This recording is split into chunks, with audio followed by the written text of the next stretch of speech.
महायुति और महाविकास आघाड़ी दोनों ही गठबंधन ने अपनी अपनी जीत के दावे कर रहे हैं और इन सब के बीच नामांकन का दौर भी जारी है, जिसमें आज डिप्टी सीएम देवेंद्र फडणवीस ने भी नागपुर दक्षिण पश्चिम विधानसभा सीट से अपना नामांकन दाखिल कर दिया।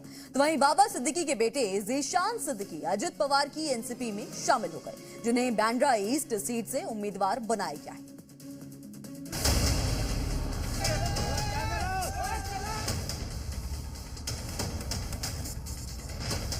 महाराष्ट्र विधानसभा चुनाव के लिए शुरू हुए नामांकन के दौर के साथ ही वहां सियासी शंखनाद का ऐलान भी हो गया। महायुति और महाविकास आघाड़ी दोनों ही गठबंधन अपनी अपनी जीत के दावे कर रहे हैं। साथ ही बची हुई सीटों के बंटवारे और उम्मीदवारों के नामों को अंतिम रूप दिया जा रहा है। इन सब के बीच महाराष्ट्र के उप मुख्यमंत्री और नागपुर दक्षिण पश्चिम विधानसभा सीट से बीजेपी उम्मीदवार देवेंद्र फडणवीस ने अपना नामांकन दाखिल किया।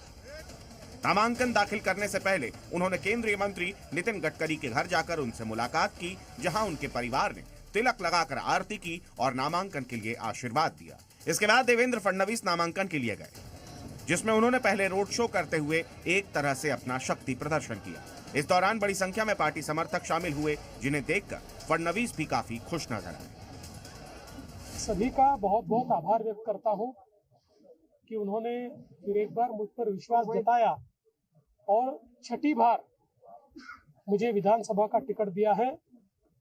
महायुति की सरकार फिर एक बार महाराष्ट्र में आएंगे।